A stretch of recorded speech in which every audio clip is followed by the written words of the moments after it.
রবিবার রাত ৯টার দিকে সাভারের আশুলিয়ায় নয়ারহাট এলাকায় দিলীপ স্বর্ণালয় নামে একটি দোকানে হামলা চালায় ৪ জন ডাকাত।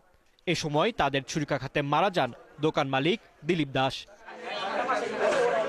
প্রত্যক্ষদর্শী ও পুলিশ জানায়, রাতে তারাবির নামাজের সময় ফাঁকা বাজারে নিজ স্বর্ণের দোকান বন্ধ করছিলেন দিলীপ দাস। এ সময় ৪-৫ জন দুর্বৃত্ত ককটেল ফাটিয়ে আতঙ্ক ছড়িয়ে দোকান মালিক দিলীপকে ছুরিকাঘাত করে গুরুতর জখম করে। পরে দোকান মালিকের কাছে থাকা একটি ব্যাগ নিয়ে পালিয়ে যায় দুর্বৃত্তরা। দোকান বন্ধ করে শাটার নামানোর সময় হ্যালো বন্ধুরা, আসসালামু আলাইকুম। আশা করি আপনারা সবাই ভালো আছেন। আমি আপনাদের মাঝে আছি ধামরাই টিভি থেকে আকাশ। আমি কালকে রাত ৮টার সময় একটা ঘটনা বলবো, মানে আমি বলবো না কিন্তু দেখাবো আপনাদের। দেখেন, ধামরাই নয়ারহাট থানাটা পড়ছে আশুলিয়া। সেখানে সে এক স্বর্ণের দোকানে দিলীপ ঘোষ নামে এই লোকটির স্বর্ণের দোকানে কিভাবে ডাকাতের দল হামলা করছে, এই ৭১ টিভিতে সেটা ছাড়া হয়েছে।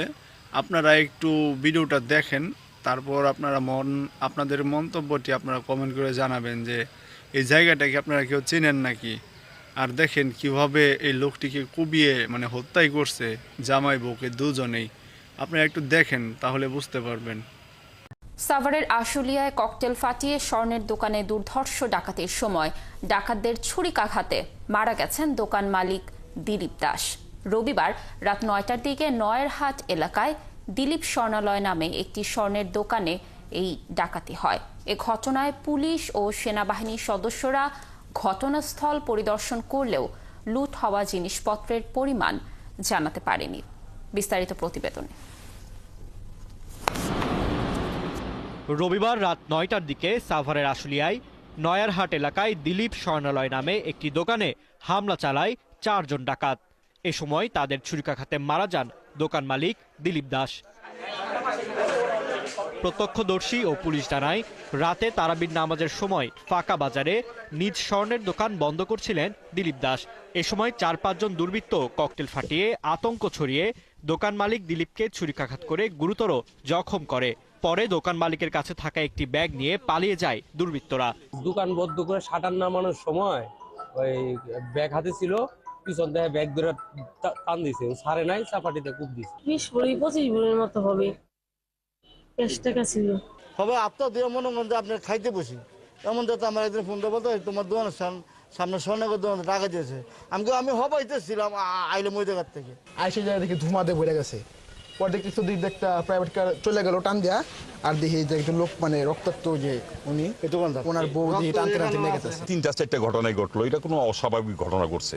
এরপর এলাকার লোকজন গুরুতর আহত অবস্থায় দোকান মালিককে উদ্ধার করে সাভার এনাম মেডিকেল কলেজ হাসপাতালে নেয়ার পর কর্তব্যরত চিকিৎসক মৃত ঘোষণা করেন। বুকে বড় ক্ষত ছিল, গালের ডান পাশে ক্ষত ছিল, পিঠে ক্ষত ছিল। আমরা চিকিৎসা শুরু করেছিলাম আর কি, তবে চিকিৎসা শুরু করেছি কিন্তু উনি মানে চিকিৎসা করতে করতেই মারা গেছে আর কি। এই ঘটনায় পুলিশ ও সেনাবাহিনীর সদস্যরা ঘটনাস্থল পরিদর্শন করলেও লুট হওয়া জিনিসপত্রের পরিমাণ জানাতে পারেনি। আমরা সর্বোচ্চ চেষ্টা করব। এখানে ওসিডিবি আছে এবং আমাদের ঢাকা জেলার সর্বোচ্চ চেষ্টা দিয়ে আমরা এই অপরাধীদের ধরে আইনের আওতায় নিয়ে আসব। এলাকার লোকজন বলছেন, সাভারে বেশ কিছুদিন হলো ডাকাতের উৎপাত বেড়েছে। আর পুলিশের পরিসংখ্যান বলছে, গত আগস্ট থেকে জানুয়ারি পর্যন্ত ৬ মাসে ডাকাতি ও দস্যুতার ঘটনায় মামলা হয়েছে ১,১৪৫টি, যা ২০২৩ সালের আগস্ট থেকে ২০২৪ সালের জানুয়ারি পর্যন্ত সময়ের তুলনায় ৫০% বেশি। ফারদিন নীরব, ৭১। দর্শক, এই ঘটনার আরও বিস্তারিত তথ্য জানাতে আমাদের সাথে যুক্ত হচ্ছেন সহকর্মী রায়ান বিন আমিন। রায়ান, এই ঘটনায় এখনো কোনো মামলা হয়েছে কিনা, আর নিরাপত্তা সংস্থা কোনো কাউকে আটক করেছে কিনা, কি বলছে পুলিশ এ ব্যাপারে?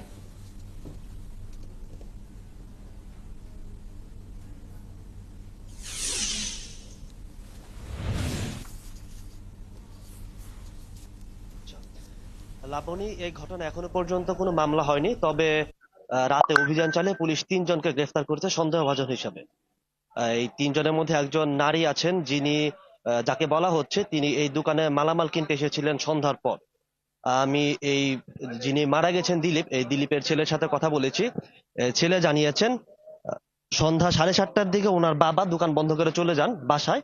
এরপর একজন নারী ওনাকে ফোন করে স্বর্ণ কেনার কথা বলে দোকানে ডেকে নিয়ে আসেন।